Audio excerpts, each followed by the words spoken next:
Hi there, Claire Kennedy here, welcome back. Today I'm going to show you how I make one of my little mini acrylic and photography pieces like this one.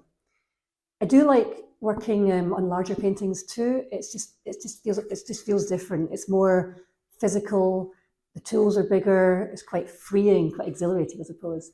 But I do also like working small scale as well. There's a sort of compactness to it, which I like, and I find it quite relaxing.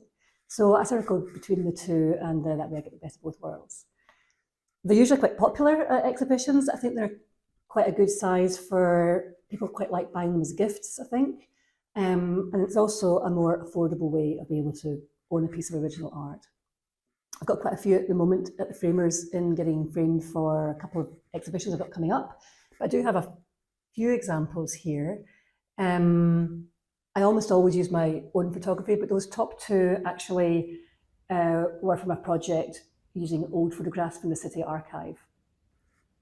When I do the minis, I do them always on paper rather than wooden panel. And I've got a great framer who frames them floating style, perfectly flat and crisp, which gives a nice, clean look. So I'm just going to rig up the camera over my shoulder and get to work. I'll edit it down afterwards to just a few minutes, but I am planning on making an online course later this year, which will be a comprehensive step-by-step of this process. So if you're interested, keep an eye open for that. But this will give you maybe a wee idea. As always, this one started off as a walk with Farley.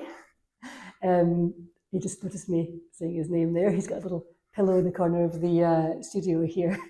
I was with Farley for a walk in Kelvin Grove Park in Glasgow the other day, and there's a really lovely view of Glasgow University there with its Gothic spires. So I took a photograph to incorporate into this little mini piece.